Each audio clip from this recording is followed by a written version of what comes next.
Baik, Assalamualaikum warahmatullahi wabarakatuh. Bismillahirrahmanirrahim. Pada kesempatan ini kita akan belajar tentang pH diagram dari siklus refrigerasi, di mana pada kesempatan kali ini tujuan belajar kita yang bisa capai adalah siswa dapat mengetahui komponen-komponen utama dari sistem refrigerasi atas kapal.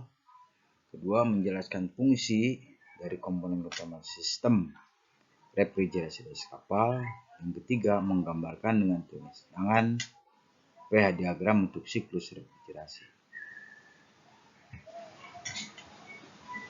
Perlu diingat bahwa tujuan ini mau nggak mau, suka atau nggak suka, wajib tercapai, walaupun presentasinya sangat dapat bervariasi.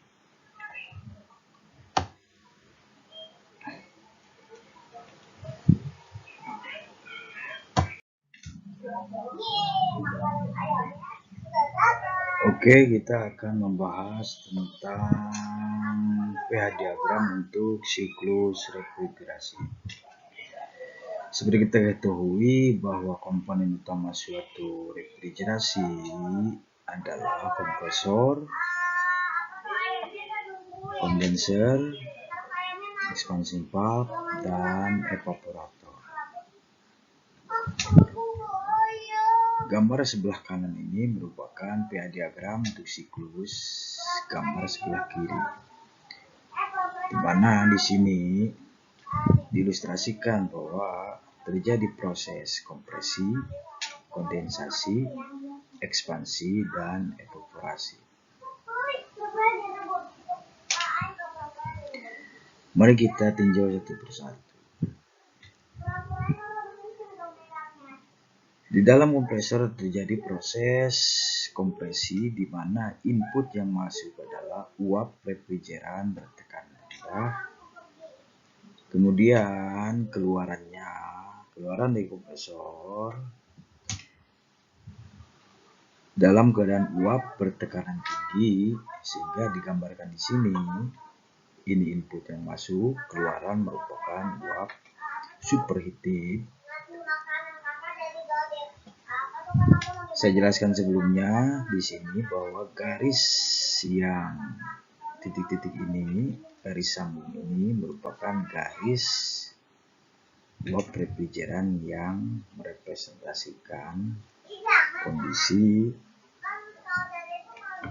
refrigeran tersebut, di mana batasnya jelas. Tengah-tengah sini merupakan fase cair atau liquid, fase dari sini ke sini merupakan fase uap.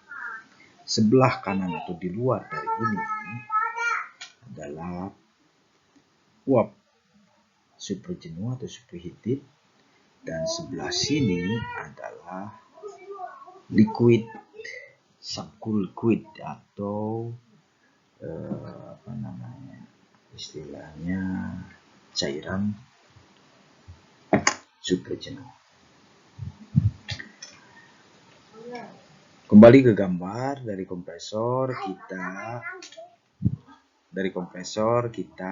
mengkompresi atau menaikkan tekanan uap superheated dan menjadi input bagi kondenser. Kondenser merupakan alat penakar kalor atau exchanger yang fungsinya adalah memberikan fasilitas atau memfasilitasi terjadinya penurunan suhu. Secara fisika, bahwa jika terjadi penurunan suhu, maka tekanannya secara otomatis akan turun. Walaupun di gambar di sini harapannya secara ideal adalah tidak terjadi penurunan tekanan, yang terjadi hanya penurunan suhu. Makanya proses kondensasi di sini adalah bersifat isobarik. Kemudian keluaran dari kondenser dia adalah masih bersifat cair dan atau masih bercampur antara liquid dan uap dan masih bertekanan tinggi.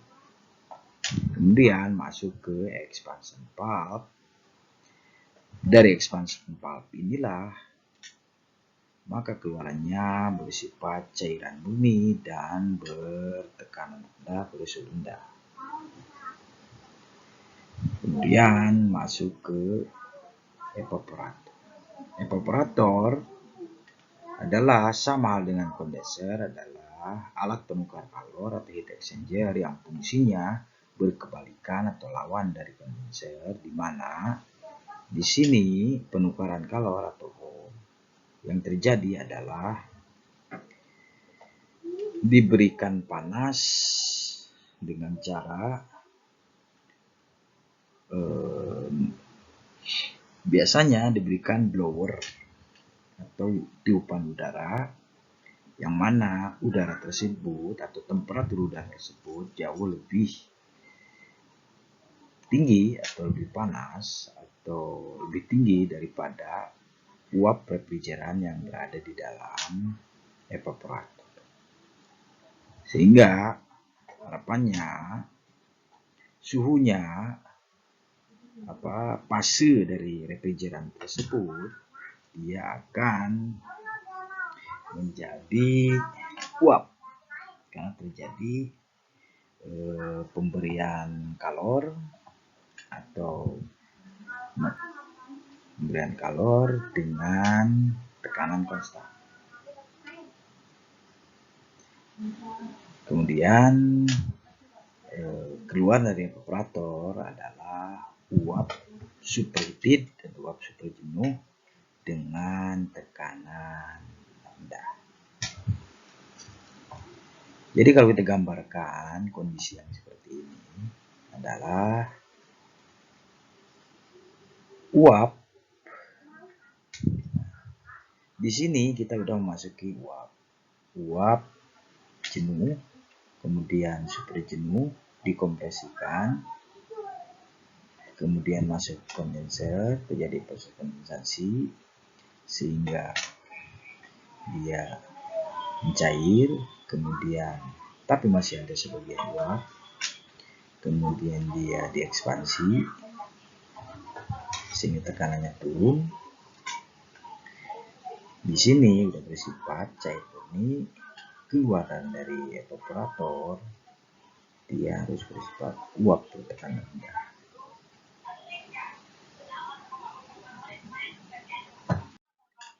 Kemudian dari pH diagram ini adalah kondisi ideal. Kondisi aktualnya adalah seperti ini, di mana di sini ada kondisi dari T1 ke T2 ini masih proses evaporasi. Kemudian T2 ke T4 adalah proses kompresi.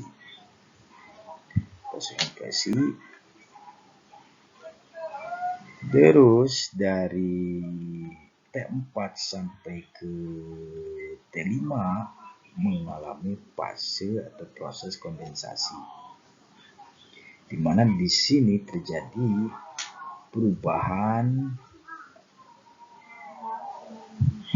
suhu pertama dari T4 ke T3 terus konstan sampai dia ke posisi T5. Kondisi kondensasi di sini diupayakan dalam kondisi bertekanan konstan pada tekanan P2. Terus terjadi penurunan tekanan. Di sini disebut throttling. Kalau pada gambar kita ini adalah ekspansi. Di sini terjadi proses ekspansi dengan tekanan.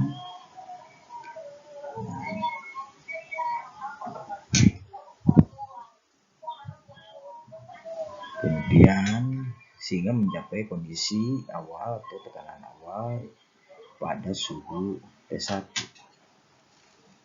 dan seterusnya sehingga membentuk satu siklus refrigerasi.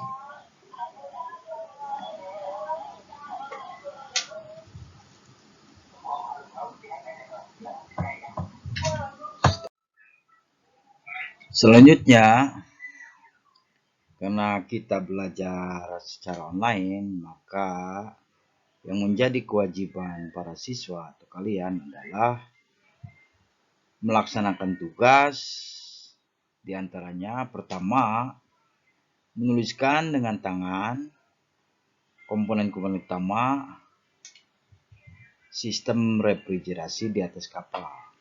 Yang kedua,